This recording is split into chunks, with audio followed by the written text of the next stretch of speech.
Hello children, welcome to my channel Science Teacher. இன்னைக்கு நம்ம பார்க்க போற lesson 6th standard science subjectல second unit forces and motion. Forces and motion. இந்த forces பத்தி நம்ம ஏற்கனவே நிறைய சின்ன கிளாஸ்ல வந்து படிச்சிருப்பீங்க. இன்ட்ரோடக்ஷன் மட்டும் கொடுத்துருப்பாங்க. ஸோ இப்போ வந்து நம்ம டெக்னிக்கலாக இன்னும் கொஞ்சம் டீட்டெயிலாக பார்க்க போகிறோம். ஓகேவா? ஸோ அதுக்கு முன்னாடி நம்ம சேனலை யாரும் சப்ஸ்கிரைப் பண்ணாதவங்க இருந்தீங்கன்னா please subscribe my channel. Okay, அப்போ தான் வந்து உங்களுக்கு நான் போடுற வீடியோ எல்லாமே உங்களுக்கு கரெக்டாக கிடைக்கும். ஓகேவா? வாங்க வீடியோக்குள்ளே போகலாம். லெசனோட டைட்டில் பார்த்தீங்கன்னா ஃபோர்ஸஸ் அண்ட் மோஷன். ஃபோர்ஸ் அப்படிங்கிற வேர்டு வந்து நம்ம நிறைய இடத்துல யூஸ் பண்ணியிருப்போம். நம்ம நார்மல் டெய்லி லைஃப்லேயே வந்து நிறைய யூஸ் பண்ணியிருப்போம். டெக்னிக்கலாக தெரியுதோ தெரியலையோ நிறைய யூஸ் பண்ணியிருப்போம் இல்லையா? ஓகே, அதுக்கு டெக்னிக்கலாக இப்போ என்ன விளக்கம் அப்படின்னு பார்ப்போம். எப்படி யூஸ் பண்ணியிருப்போம் நார்மலாக எப்படி யூஸ் பண்ணுவோம்? பைப்பில் தண்ணி வருதுன்னு வச்சுக்கோங்களேன். தண்ணி வந்து ரொம்ப ஃபோர்ஸாக வந்துச்சு அப்படின்னு சொல்லுவோம். கம்மியாக வந்துச்சுன்னா ரொம்ப ஃபோர்ஸே இல்லை, ரொம்ப மெலிசாக வருது அப்படின்னு சொல்லுவோம். ஓகேவா? இதை நார்மலாக எல்லாருமே வந்து யூஸ் பண்ணுற டேர்ம். ஓகேவா? ஸோ அதுக்கு டெக்னிக்கலாக சயின்டிஃபிக்காக என்ன எக்ஸ்ப்ளனேஷன் அப்படிங்கிறத பார்க்குவோம். ஓகேவா? Force push or pull upon object results in motion. ஓகேவா? இப்போ இந்த எக்ஸாம்பிளை வச்சு நம்ம எக்ஸ்பிளைன் பண்ணலாம். இந்த எக்ஸாம்பிளில் பாருங்கள். ஃபஸ்ட்டு இந்த டோர் ஹேண்டிலை திறக்க ட்ரை பண்ணுறாங்க. ஓகேவா? அங்கே என்ன பண்ணுறாங்க? அந்த டோர் ஹேண்டில் வச்சு புஷ் பண்ணுறாங்க, இல்லைனா புல் பண்ணுறாங்க அந்த டோரை. ஓகேவா? ஒன்று இழுக்க ட்ரை பண்ணுறாங்க, இல்லைனா தள்ள ட்ரை பண்ணுறாங்க. ஸோ இதனால் என்ன நடக்குது? அந்த டோர் ஓப்பன் ஆகுது. ஓகேவா? ஸோ இது வந்து இந்த ப்ராசஸ் வந்து நம்ம என்ன சொல்கிறோம்? ஃபோர்ஸ். ஓகேவா? இங்கே இந்த ஸ்கூல் பையன் அந்த பேக்கை லிஃப்ட் பண்ண ட்ரை பண்ணுறான். ஓகே, அப்போது என்ன பண்ணுறான்? அவன் புல் பண்ணுறான். புல் பண்ணி அந்த பேக்கை இழுக்கிறான். அப்போ அங்கே என்ன நடக்குது? புல் ஆக்ஷன் நடக்குது. ஸோ அது வந்து ஃபோர்ஸ் அப்ளை பண்ணுறாங்க. ஓகேவா? நெக்ஸ்ட்டு இந்த பாலை உதைக்கிறாங்க. பாலை உதைச்சி விளையாடுறாங்க இல்லையா? இந்த பாலில் வந்து புஷ் பண்ணுறாங்க. பாலை புஷ் பண்ணி விளையாடுறாங்க. ஸோ அங்கேயும் வந்து என்னென்னா ஃபோர்ஸ் ஆக்ட் ஆகுது. ஓகேவா? இப்போ நெக்ஸ்ட்டு இங்கே உங்கள் டெக்ஸ்ட் புக்கில் இந்த எக்ஸாம்பிள்லாம் கொடுத்துருக்குறாங்க. இதில் you have to identify whether this event is push or pull. Okay, so first example என்ன கொடுத்துருக்காங்க? இந்த ஈவெண்ட் வந்து புஷ் ஆர் புல்லான்னு நீங்கள் கண்டுபிடிக்கணும். ஓகேவா? ஈஸியாக கண்டுபிடிச்சிடலாம். இவங்க என்ன பண்ணுறாங்க? கிணத்துலேருந்து தண்ணி இறக்கிறாங்க. அந்த தண்ணி என்ன பண்ணுறாங்க? அந்த ரோப்பை புல் பண்ணுறாங்க. ஓகேவா? ஸோ இது வந்து புல் ஈவெண்ட்டு. நெக்ஸ்ட்டு இந்த வெஜிடபிள் வெண்டார் என்ன பண்ணுறாரு? அந்த வண்டியை வெஹிக்கிளை என்ன பண்ணுறாரு? புஷ் பண்ணுறதுனால இது வந்து புஷ் ஈவெண்ட்டு. நெக்ஸ்ட்டு இந்த எக்ஸாம்பிள்லையும் இந்த பிக்சர்லையும் பாருங்கள். அந்த பையன் என்ன பண்ணுறான்? அந்த சைக்கிள் டயரை வந்து தள்ளிட்டு போகிறான். ஸோ இதுவும் புஷ் ஈவெண்ட்டு. நெக்ஸ்ட்டு பாருங்கள், இந்த ஸ்விங்கை அந்த பின்னாடியிலேருந்து அந்த பையன் என்ன பண்ணுறான்? புஷ் பண்ணுறான். So this also push event. Next இது பாருங்கள், இந்த புல்லக் கார்ட்டை வந்து அவர் என்ன பண்ணுறாரு? அந்த ரோப்பை பிடிச்சி இழுக்கிறாரு. இது வந்து என்னது? புல் பண்ணுறாங்க. ஓகேவா? ஸோ இது வந்து புல் ஈவெண்ட். நெக்ஸ்ட்டு ஆணி அடிக்கிறாங்க இல்லையா? இதுவும் புஷ் ஈவெண்ட். ஓகே, இந்த மாதிரி டெய்லி லைஃப்பில் நம்ம பண்ணுற ஒவ்வொரு ஆக்ஷன்ஸும் ஏதோ ஒரு ஈவெண்ட்டை பேஸ் பண்ணியிருக்கும். புஷ் ஆர் புல் ஈவெண்ட்டை பேஸ் பண்ணி இருக்கும் அப்படின்னு சொல்கிறாங்க. ஓகே, ஸோ இதுதான் வந்து என்னது? ஃபோர்ஸ் அப்படின்னு சொல்கிறாங்க. ஒரு ஆப்ஜெக்ட் மேலே ஆக்ட் ஆகிற புல் ஆர் புஷ் ஈவெண்ட்டை தான் நம்ம என்ன சொல்கிறோம்? ஃபோர்ஸ் அப்படின்னு சொல்கிறோம். ஓகே, நெக்ஸ்ட்டு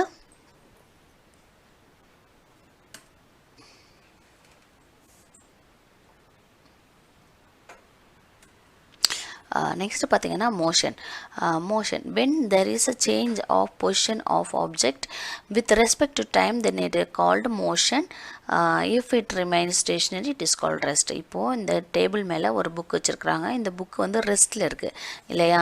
இப்போ ரெஸ்ட்டில் இருக்கிற ஒரு பொருளை நம்ம என்ன பண்ணுறோன்னா புஷ் ஆர் புல் ஈவெண்ட், ஏதோ ஒரு ஈவெண்ட்டை அப்ளை பண்ணுறோம். ஓகேவா? என்ன பண்ணுறோம்? அந்த பொருளை எடுக்கும்போது என்ன நடக்குது? அங்கே அந்த பொருள் வந்து மூவ் ஆகுது. இன்னும் சிம்பிளாக சொல்லணும்னா என்ன பண்ணுறோம்? அந்த பொருளை வந்து டிஸ்டர்ப் பண்ணோம் அப்படின்னு சொன்னால் ஒரு இடத்துலேருந்து இன்னொரு இடத்துக்கு அதோட பொசிஷன் சேஞ்ச் ஆகுது. ஓகேவா? இப்போ அந்த புக்கை தள்ளி விட்டோன்னு வச்சுக்கோங்க, இந்த டேபிளில் இந்த சைட்லேருந்து அந்த கார்னருக்கு இந்த புக்கு மூவ் ஆகும். ஸோ அதை தான் என்ன சொல்கிறோம்? Motion. Okay,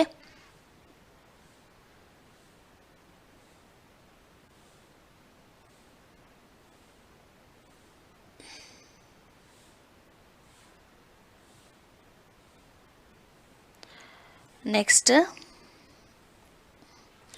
motion R rest. இப்போது இந்த எக்ஸாம்பிளில் இந்த டெக்ஸ்ட் புக்கில் உங்களுக்கு இந்த ஒரு பிக்சர் ஒன்று கொடுத்துருக்குறாங்க. இதில் வந்து எக்ஸ்பிளைன் பண்ணியிருக்கிறாங்க. இதில் இருக்கிறது மோஷன் ஆர் ரெஸ்ட் ஈவெண்ட்டான்னு நம்ம பார்க்குறோம். எது மோஷன் எது ரெஸ்ட் அப்படின்னு சொல்லிட்டு பார்க்குறோம். ஓகேவா? ஸோ இங்கே வந்து 4 ஃப்ரெண்ட்ஸ் இருக்கிறாங்க. 2 பேர் வந்து இந்த பஸ் ஸ்டாப்பில் வெயிட் பண்ணுறாங்க. 2 பேர் என்ன பண்ணுறாங்கன்னா பஸ்ஸில் ஏறி போகிறாங்க. Anitha and Babu standing under the tree. இந்த ட்ரீயில் பஸ் ஸ்டாண்டில் ட்ரீயில் வெயிட் பண்ணிகிட்ருக்குறாங்க பஸ்ஸுக்காக. இன்னும் 2 ஃப்ரெண்ட்ஸ் என்ன பண்ணுறாங்க வந்து பஸ்ஸில் ஏறுறாங்க. ஓகேவா? இப்போது இந்த பஸ் ஸ்டாண்டில் நின்றுட்டுருக்காங்க இல்லையா அனிதா அண்ட் பாபு, இவங்களுக்கு இந்த பஸ்ஸில் ஏறி போகிற ஃப்ரெண்ட்ஸ் வந்து மோஷன் மூமெண்ட்டில் இருக்கிறாங்க அப்படின்னு தோணுது. ஓகேவா? இப்போது பஸ்ஸுக்குள்ளேயே இருக்கிறாங்க இல்லையா ரேகா, அவங்களுக்கு என்ன தோணுது, பக்கத்தில் உட்காந்துருக்க ஃப்ரெண்டு வந்து ரெஸ்ட்டில் இருக்கிறாங்க அப்படின்னு தோணுது. அதாவது இந்த பிக்சரை வச்சு அவங்க என்ன எக்ஸ்பிளைன் பண்ண ட்ரை பண்ணுறாங்கன்னா, நீங்கள் ஒரு இடத்துல இருக்கிறீங்க, பஸ் ஸ்டாண்டில் நின்றுட்டுருக்கீங்க, பஸ்ஸு வருது இல்லையா, அப்போ வந்து அந்த பஸ்ஸு வந்து மோஷனில் இருக்குது. ஓகே, ஆனால் பஸ்ஸுக்குள்ளே இருக்க பேசஞ்சர்ஸும் நமக்கு என்ன எப்படி தெரியுவாங்க, மோஷனில் இருக்கிற மாதிரி தான் இருக்கும். ஓகேவா? ஏன்னா நம்ம இங்கே வெளியில் நின்றுட்டு பார்ப்போம், பஸ் ஸ்டாண்டில் நின்றுட்டு பார்க்கும்போது அந்த பஸ்ஸு மூமெண்ட்டில் இருக்கிறதுனால அந்த பஸ்ஸுக்குள்ளே இருக்கிற எல்லாருமே மூமெண்ட்டில் இருக்கிறோம், மூமெண்ட்டில் இருக்கிறதா தான் அர்த்தம். ஓகேவா? ஸோ அது வந்து மோஷனில் இருக்கிறதா நம்ம கன்ஃபார்ம் பண்ணுவோம். ஓகேவா? நெக்ஸ்ட்டு பார்த்தீங்கன்னா பஸ்ஸுக்குள்ளேயே உட்காந்துருக்காங்க இல்லையா, பக்கத்தில் பேசஞ்சர்ஸ் உட்காந்துருப்பாங்க இல்லையா. இப்போது இந்த எக்ஸாம்பிளில் ரேகா அண்டு மோகன் 2 பேரும் இருக்காங்க. 2 பேருமே பஸ்ஸில் தான் இருக்கிறாங்க. இப்போ மோகனுக்கு வந்து ரேகா வந்து எப்படி தெரிவாங்க, ரெஸ்ட்டில் இருக்கிறதா இருப்பாங்க. அவங்க ஒரு சீட்டில் உட்காந்துருக்காங்க அப்படின்னு சொன்னால் அவங்க வந்து ரெஸ்ட்டில் இருக்காங்கன்னு தோணும். ரேகாவுக்கும் மோகன் வந்து ரெஸ்ட்டில் இருக்காங்கன்னு தோணும். ஓகேவா? ஏன்னா 2 பேருமே பஸ்ஸில் மூவ் ஆகிட்டு இருக்கிறாங்க. அதனால் அவங்களுக்கு வந்து என்ன தெரியாது, அவங்க மூவ் ஆகிட்ருக்கோம் அப்படிங்கிறத விட அவங்க ரெஸ்ட்டில் இருக்கோம் அப்படின்னு தான் நினச்சிட்ருப்பாங்க. ஓகே, நெக்ஸ்ட்டு இதை இன்னும் டீட்டெயிலாக எக்ஸ்பிளைன் பண்ணியிருப்பாங்க பாருங்கள் இந்த 3 பிக்சரில். ஃபஸ்ட்டு பிக்சரில் என்ன கொடுத்துருக்காங்க, the man in the boat is moving with respect to the bank of river. He is at rest and respect to the boat. இப்போது இந்த தண்ணியிலேருந்து நம்ம பார்த்தோன்னா இந்த போட்டில் இருக்கிறவர் மூவ் ஆகிட்டு இருக்கிறாரு, மோஷனில் இருக்கிறாருன்னு தோணும். இதே போட்டில் இருந்து பார்த்தோன்னா நமக்கு என்ன தோணும், இவர் ரெஸ்ட்டில் இருக்கிறாருன்னு தோணும். ஓகேவா? ஸோ அதுதான் with respect to the river and with respect to the boat. So இந்த 2 பிளேஸ்லேருந்தும் நம்ம பார்க்கும்போது அவரோட பொசிஷன் வந்து சேஞ்ச் ஆகுது. ரிவர்லேருந்து பார்க்கும்போது அவர் மூமெண்ட்டில் இருக்கிறதா தெரியுது, இதே போட்லேருந்து பார்க்கும்போது அவர் ரெஸ்ட்டில் இருக்காருன்னு தோணும். ஓகேவா? Next the girl on the swing is with respect to the girl on the swing is rest. ஓகேவா? with respect to the seat of the swing. இப்போது இந்த ஸ்விங்கில் இருக்கு இல்லையா இந்த சீட்டு, இதுலேருந்து பார்த்தோன்னா இந்த பொண்ணு வந்து ரெஸ்ட்டில் இருக்கான்னு தோணும். இதே கார்டன்லேருந்து பார்த்தோன்னா அந்த பொண்ணு மோஷன் மூமெண்ட்டில் இருக்கிறான்னு தோணும், சீஸ் இன் மோஷன் அப்படின்னு தோணும். ஓகே, இப்போ நெக்ஸ்ட்டு தேர்ட் பிக்சர் பார்த்தீங்கன்னா the girl on the bicycle is in motion. அவள் வந்து ரோட்லேருந்து வித் ரெஸ்பெக்ட் டு த ரோட்லேருந்து பார்த்தோன்னா அவள் மூமெண்ட்டில் இருக்கிறான்னு தோணும். இதே சைக்கிளில் இருந்து பார்த்தோன்னா அவள் ரெஸ்ட்டில் இருக்கான்னு தோணும். ஓகே, ஸோ இதான் மோஷனுக்கும் ரெஸ்ட்டுக்கும் இருக்கிற டிஃப்ரென்ஸ். ஓகே, இப்போது next rest and motion are relative. An object is at rest in relation to a certain set of objects and moving in relation to another set of objects. This implies that rest and motion are relatives. இப்போ மோஷனும் ரெஸ்ட்டும் என்ன பண்ணுறோன்னா ரிலேட்டிவ்னு சொல்கிறோம். எப்படி, ரெஸ்ட்டில் இருக்க ஒரு பொருளில் force apply பண்ணுறோம். Force apply பண்ணால் அது என்ன ஆகும், மோஷன் மூமெண்ட் ஆகும். ஓகேவா? ஸோ அந்த ப்ராசஸ் வந்து மோஷன் சொல்கிறோம். ஆல்ரெடி மூமெண்ட்டில் இருக்க ஒரு பொருளில் நம்ம ஃபோர்ஸ் அப்ளை பண்ணும்போது என்ன ஆகுது, அது வந்து ரெஸ்ட் பிளேஸ்க்கு வருது, ரெஸ்ட் பொசிஷனுக்கு வருது. ஓகேவா? Okay, so rest and motion are relative அப்படின்னு நமக்கு கன்க்ளூஷன் கிடைக்குது. நெக்ஸ்ட்டு பார்த்தீங்கன்னா forces are push or pull by and animate or inanimate agency. என்ன அனிமேட் அண்ட் இன்அனிமேட் ஏஜென்சின்னு சொல்கிறாங்க.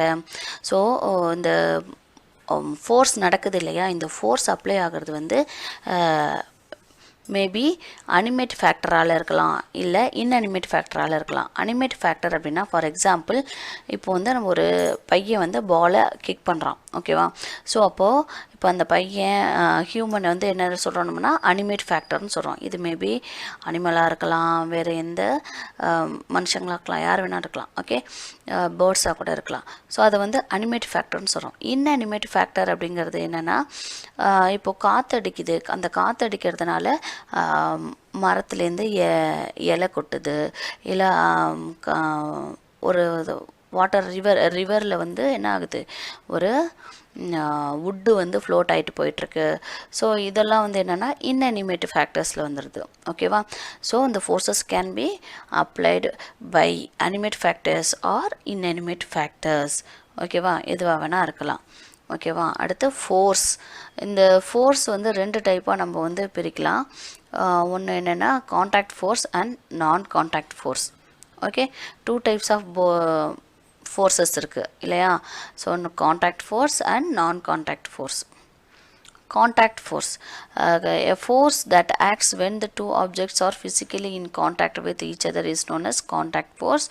A force that acts without any contact of two bodies is known as non-contact force. அதாவது அதே same example வச்சுப்போமே.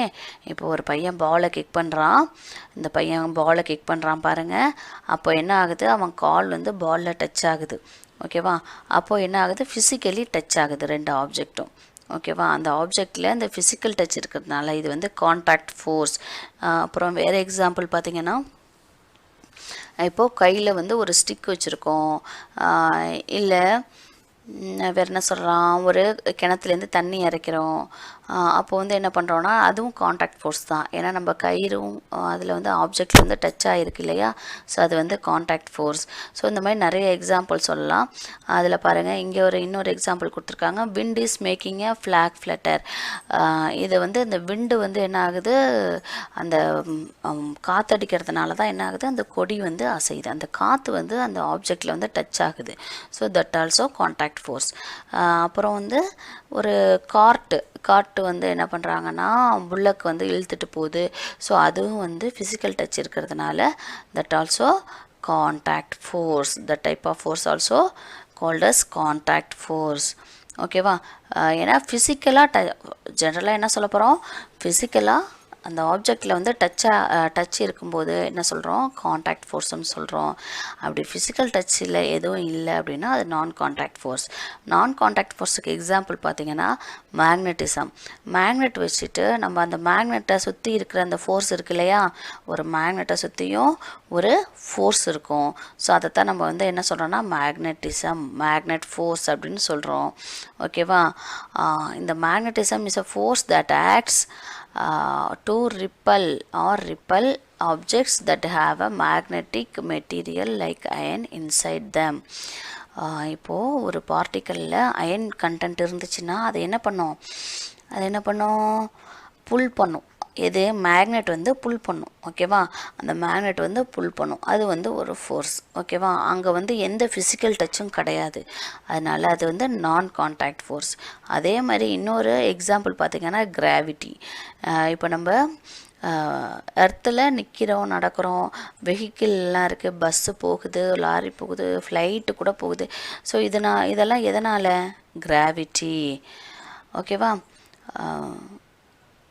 இந்த கிராவிட்டினால தான் solar சிஸ்டமில் planets எல்லாம் வந்து ரிவால்வ் ஆகி வருது, ஓகேவா. So gravity is the force that keeps planets in orbit around the sun. Gravity alone holds us to earth surface. நம்ம எர்த் சர்ஃபேஸில் நிற்கிறதுக்கு காரணமே இந்த கிராவிட்டி தான். ஸோ நமக்கே தெரியாமல் நம்ம மேலே ஒரு ஃபோர்ஸ் ஆக்ட் ஆகுது. ஸோ அதுதான் என்னது, கிராவிட்டி, ஓகேவா. So that is called as non contact force, okay. So இந்த ஃபோர்ஸ்னால் என்ன எஃபெக்ட் என்ன ஆகுது அப்படின்னு சொல்லிட்டு பாருங்கள். What happens when we apply a force on an object. இப்போது ஆல்ரெடி என்ன பண்ணுறாரு, இவர் வந்து ஒரு பேட்ஸ்மேன், என்ன பண்ணுறாரு, பால் அடிக்கிறதுக்கு ரெடியாக இருக்கார். அப்போ பால் போடும்போது அந்த பால் வந்து ஆல்ரெடி மூமெண்ட்டில் இருக்குது, ஓகேவா. அதை என்ன பண்ண போகிறாரு, இவர் பேட்டை வச்சு அடிக்க போகிறாரு. பேட்டை வச்சு அடித்தா என்ன ஆகும், அந்த பால் இன்னும் ஃபோர்ஸாக இன்னும் ஸ்பீடாக போகும், அதோட டைரக்ஷனும் சேஞ்ச் ஆகும். ஓகே, ஸோ செகண்ட் பிக்சரில் பாருங்கள், இந்த பாலை வந்து என்ன பண்ணுறாங்க, க்ரஷ் பண்ணுறாங்க. ஸோ அந்த பாலை வந்து இவ்வளோ ஃபோர்ஸ் கொடுக்கும்போது அதோட ஷேப் என்ன ஆகுது, சேஞ்ச் ஆகுது. ஓகேவா? ஸோ இங்கே இந்த பிக்சரில் தேர்ட் பிக்சரில் பாருங்கள் என்ன பண்ணுறாங்க, ஒரு புல்ல கார்ட்டு ஆல்ரெடி மூமெண்ட்டில் இருக்குது. அந்த புல்ல கார்ட்டோட ரோப்பை பிடிச்சி அவர் வந்து இழுக்கிறாரு. இழுத்து என்ன பண்ணுறாரு, ஸ்டாப் பண்ண ட்ரை பண்ணுறாரு. ஸோ அப்போ அதோட ஸ்பீடு வந்து குறைஞ்சி அது வந்து ஸ்டாப் பண்ணோம். ஓகேவா? ஸோ இது மூணுமே வந்து என்னென்னா இந்த ஃபோர்ஸஸோட எஃபெக்ட் தான். இப்போ ஃபோர்ஸால் என்ன பண்ண முடியும், either change the speed or direction or both of the body, இல்லை change the shape of the body, இல்லைன்னா change the state of body from the rest to motion or motion to rest. இப்போ என்ன பண்ணலாம், இந்த ஒரு force apply பண்ணுறதுனால அந்த object வந்து ஆல்ரெடி மூமெண்ட்டில் இருந்துச்சுன்னா அதோட ஸ்பீடு இன்க்ரீஸ் ஆகும், டைரக்ஷன் சேஞ்ச் ஆகும், இல்லைன்னா அதோட ஷேப் வந்து சேஞ்ச் ஆகும். இன்னொன்று அதோட ஸ்டேட் ஆஃப் மோஷன் வந்து அது வந்து சேஞ்ச் ஆகும். ஓகேவா? ஓகே, நெக்ஸ்ட் இதோட வந்து இந்த பார்ட் 1 வீடியோ முடியுது. நெக்ஸ்ட்டு மீதி இருக்கிற லெசன்லாம் பார்ட் 2ல் பார்ப்போம். ஓகே, இந்த வீடியோ உங்களுக்கு பிடிச்சிருந்தா லைக் பண்ணுங்கள், ஷேர் பண்ணுங்கள், கமெண்ட் பண்ணுங்கள். Okay, thank you children.